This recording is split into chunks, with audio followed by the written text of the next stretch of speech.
Alhamdulillah baik semuanya ya. Ya.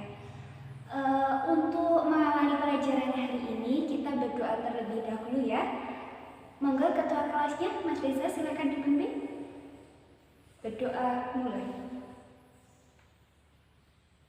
Berdoa selesai. Alhamdulillahirabbil alamin. Ya, sebelum mengawali pelajaran hari ini Bu Rizi mau absen terlebih dahulu. Ada yang tidak masuk hari ini? Atau mungkin sakit? Masuk semua? Alhamdulillah ya. Semuanya sudah diberi kesehatan sama Allah. Jadi jangan lupa untuk selalu bersyukur. Ya, anak-anakku, kalau kemarin kita belajar tentang materi As-Sabiqunal Awwalun. As-Sabiqunal Awwalun masih ada yang ingat? Iya? Betul sekali. As-Sabiqunal Awwalun adalah orang-orang yang pertama kali masuk Islam. Salah satunya adalah Abu Bakar As-Siddiq. Jadi hari ini kita akan belajar tentang Abu Bakar As-Siddiq. Kita akan belajar tentang riwayat dan silsilah Abu Bakar, kemudian kepribadian Abu Bakar As-Siddiq, dan yang ketiga adalah tentang menunjukkan perilaku yang mengamalkan contoh nilai-nilai positif dari Abu Bakar As-Siddiq. Ya, anak-anakku, yang pertama kita akan belajar tentang riwayat dan silsilah Abu Bakar As-Siddiq. Riwayat dan silsilah Abu Bakar.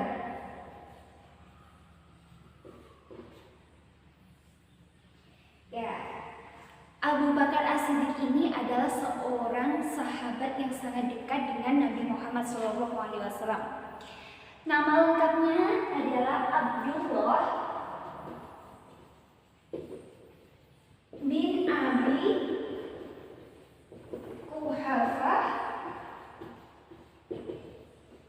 bin Amr bin Ka'ab bin Sa'ad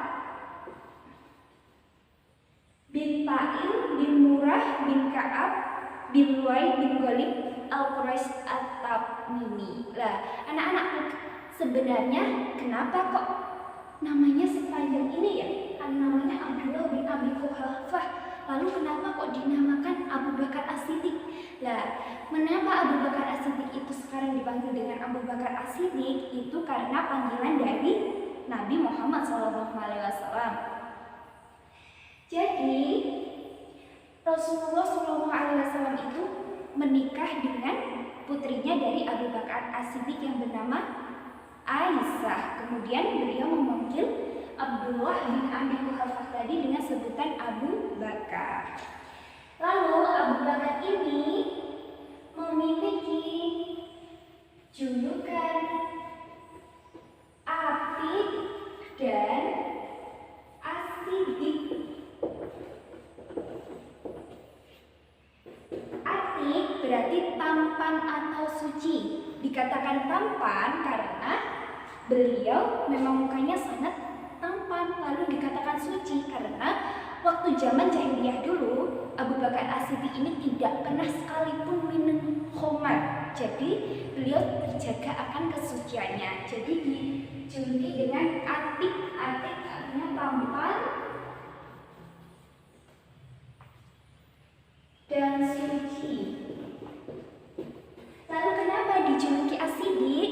Dijuluki As-Siddiq karena beliau selalu mempercayai semua perkataan dari Nabi Muhammad SAW. Oleh karena itu beliau dijuluki dengan As-Siddiq.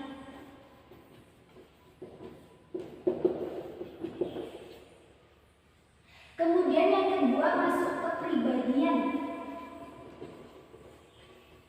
Ada yang tahu kepribadian itu apa, anak-anak? Mbak Sela? Ya, benar sekali. Kepribadian itu watak. Terus apa lagi? Sifat, ya. Jadi kepribadian itu watak atau sifat ya. Kepribadian atau watak dari Abu Bakar As-Siddiq ini, beliau ini sangat tegas, kemudian beliau juga cerdas, bijaksana.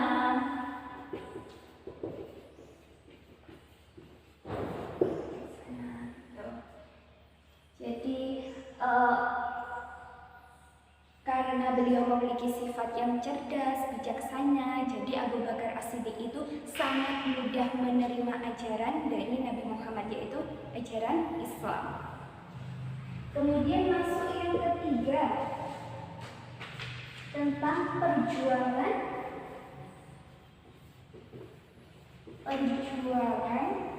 Khalifah Abu Bakar As-Siddiq.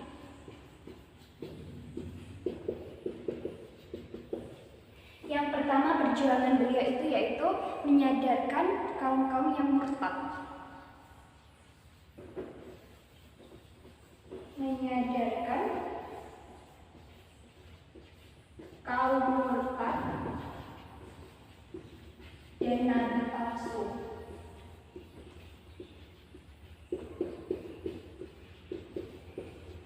Kenapa kok beliau menyadarkan kaum yang murtad dan nabi palsu?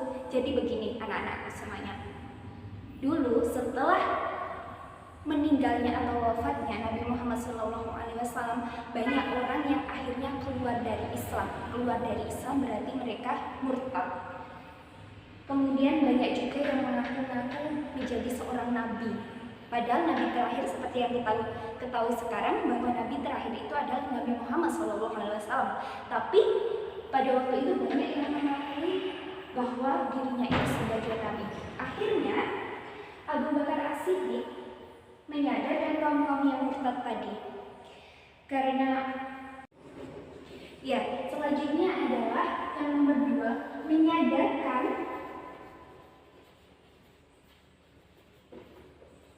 orang yang tidak mau membayar zakat. Orang yang tidak mau membayar zakat. Anak-anakku semuanya, seperti yang kita ketahui bahwa zakat itu merupakan salah satu dari rukun Islam, di mana rukun Islam yang pertama adalah syahadat, sholat, zakat, puasa, dan haji. Maka zakat itu diwajibkan bagi umat Islam. Nah, pada waktu itu anak-anakku, setelah meninggalnya Nabi Muhammad SAW, banyak orang-orang yang meninggalkan kewajiban ini, yaitu meninggalkan kewajiban sebagai seorang muslim untuk memberikan hartanya kepada orang yang membutuhkan, yaitu zakat tadi. Kemudian Abu Bakar As-Siddiq berpikir, kalau salah satu dari rukun Islam saja ditinggalkan, bagaimana dengan rukun Islam yang lainnya seperti puasa, seperti sholat, maka juga akan ditinggalkan. Maka pada waktu itu Abu Bakar akhirnya menyadarkan orang-orang yang tidak mau membayar zakat agar kemudian mereka juga mau membayar zakat. Nah, sebenarnya zakat ini untuk apa, Bu? Ada yang tahu? Pintar sekali, Mas Reza. Jadi zakat itu untuk mensejahterakan orang-orang yang ada di sekitar kita atau di masyarakat, agar tidak ada kesenjangan sosial di antara kita semuanya, ya. Kemudian yang ketiga, yaitu memperluas wilayah kekuasaan Islam.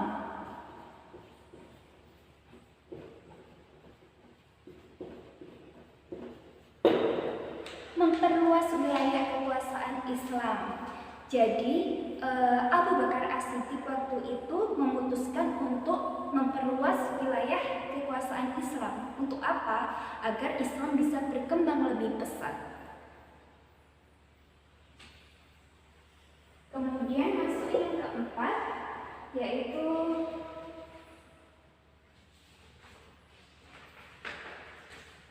tentang mengumpulkan mushaf.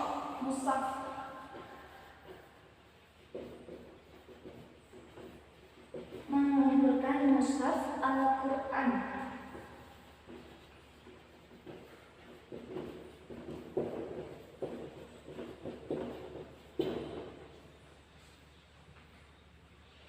Mengapa Abu Bakar As-Siddiq mengumpulkan mushaf Al-Quran pada waktu itu? di zaman Rasulullah SAW, Nabi Muhammad tidak pernah mengumpulkan mushaf itu. Lalu kenapa Abu Bakar kok mengumpulkan mushaf itu? Jadi begini anak-anakku, waktu terdapat suatu perang, di situ banyak orang-orang penghafal Al-Quran, hafid, yang gugur di medan perang tersebut. Lah, takutnya semisal para penghafal Al-Quran tersebut semuanya akan meninggal dan tidak ada mushaf, maka Al-Quran akan hilang di bumi ini. Maka Utsman memberikan ide kepada Abu Bakar sebagai khalifah pada waktu itu untuk mengumpulkan mushaf-mushaf Al-Quran. Kemudian akhirnya Abu Bakar As-Siddiq menyuruh Sa'id bin Sabit. Jadi Sa'id bin Sabit ini adalah salah satu seorang pemuda yang mencatat wahyu-wahyu yang diterima oleh Nabi Muhammad melalui malaikat Jibril. Jadi Abu Bakar mengutus Sa'id bin Sabit untuk mengumpulkan mushaf-mushaf tersebut. Akhirnya sampai Abu Bakar meninggal pun mushaf Al-Quran tersebut masih ada di rumah beliau. Dan sampai sekarang alhamdulillah kita semuanya masih bisa membaca Al-Quran. Kemudian masuk yang ke poin D ya, contoh nilai positif yang dapat kita teladani dari tokoh Abu Bakar As-Siddiq. Contoh sikap yang bisa kita teladani.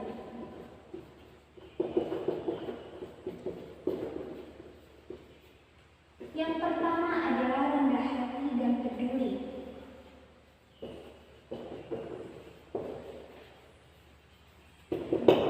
Jadi anak-anak semuanya, yang dinamakan rendah hati itu berarti tidak sombong, tidak besar kepala, ya. Meskipun Abu Bakar As-Siddiq memiliki kekayaan yang Masya Allah luar biasa, kemudian Abu Bakar juga salah satu sahabat yang dekat dengan Nabi, tapi Abu Bakar As-Siddiq tidak pernah yang namanya sombong atau besar kepala. Dia selalu tetap rendah hati dan peduli terhadap sesamanya. Bahkan Abu Bakar As-Siddiq itu anak-anakku sering berkunjung ke rumah orang-orang miskin, anak yatim, janda, begitu. Kemudian contoh sikap yang kedua adalah dermawan dan suka menolong. Iya, anak-anakku pernah ada suatu kisah pada waktu itu ketika ada suatu anak-anakku pernah ada suatu kisah pada waktu itu ketika mau perang besar, kaum muslimin berlomba-lomba untuk memberikan hartanya untuk keperluan perang tersebut. Kemudian Abu Bakar As-Siddiq ini memberikan hampir semua hartanya untuk keperluan perang tersebut. Akhirnya Nabi Muhammad SAW bertanya kepada Abu Bakar, "Wahai Abu Bakar, lalu apa yang engkau tinggalkan kepada anak-anak dan istrimu jika engkau memberikan hampir seluruh hartamu untuk keperluan perang pada waktu itu?" Kemudian Abu Bakar menjawab, "Ya Rasulullah, aku hanya meninggalkan Allah dan Rasulku terhadap anak-anak dan istriku." Masya Allah, sungguh sangat luar biasa sikap dari Abu Bakar As-Siddiq, anak-anakku semuanya. Kemudian kita masuk contoh sikap yang ketiga adalah sederhana dan berjiwa besar. Sederhana dan berjiwa besar. Seperti yang kita ketahui semuanya, anak-anak, bahwa Abu Bakar As-Siddiq ini adalah seorang khalifah, seorang pemimpin, tapi beliau memiliki sikap yang sangat sederhana. Beliau tidak mau digaji dengan gaji yang sangat besar karena beliau pikir gaji yang besar itu masih bisa diberikan kepada orang-orang yang membutuhkan. Kemudian Abu Bakar juga meskipun menjadi seorang khalifah atau pemimpin, beliau tetap mengerjakan suatu pekerjaan yang mungkin tidak dikerjakan oleh khalifah yang lain, yaitu memeras susu. Kemudian hasil dari perasanya itu beliau bagi-bagikan kepada orang-orang yang membutuhkan, seperti anak yatim, seperti janda, dan lain sebagainya. Ya, itu tadi kita sudah belajar tentang Abu Bakar As-Siddiq. Nah, selanjutnya Ibu ada tugas untuk kalian. Ini nanti satu kelas dibagi menjadi 4 kelompok ya. Satu kelompok terdiri dari 5 orang. Ya. Berisi panggil ketuanya saja. Yang pertama Mas Reza, ini. Kemudian Mbak Sela, ini. Kemudian Mbak Dina, ini. Kemudian Mas Tiono. Ya, tugasnya nanti kalian harus mengidentifikasi nilai-nilai yang dapat diteladani dari Abu Bakar As-Siddiq dalam kehidupan sehari-hari. Berisi kasih waktu 40 menit kalian berdiskusi. Selanjutnya pilih salah satu teman kalian untuk mempresentasikan hasil kerja kalian. Oke? Silakan.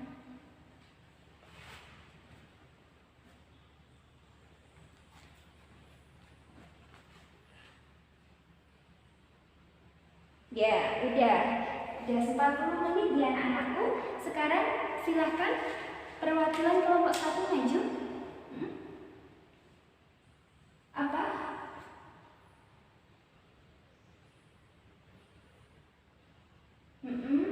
Ya, betul sekali.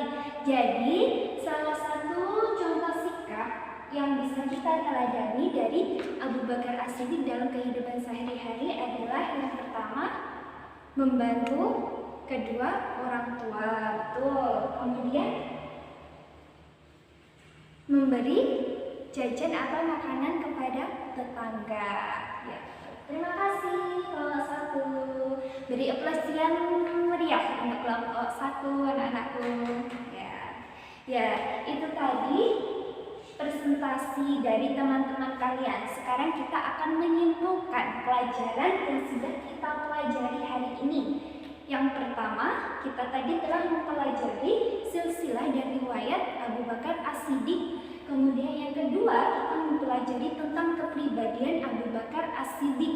Kemudian yang ketiga, kita mempelajari tentang perjuangan Khalifah Abu Bakar As-Siddiq dalam berdakwah. Dan yang terakhir adalah kita mempelajari tentang contoh sikap yang bisa kita teladani terhadap Abu Bakar As-Siddiq. Ya. Itu tadi pembelajaran hari ini. Masih ada yang mau ditanyakan lagi anak-anak? Sudah? Alhamdulillah sudah paham semuanya ya? Ya. Sebelum kita akhiri pelajaran hari ini, biar lebih bermanfaat dan ilmunya bisa barokah, kita tutup dengan berdoa terlebih dahulu. Monggo ketua kelas Mas Fri, saya dipimpin doanya dulu ya. Doa mulai. Alhamdulillahirrahmanirrahim. Wassalamualaikum warahmatullahi wabarakatuh.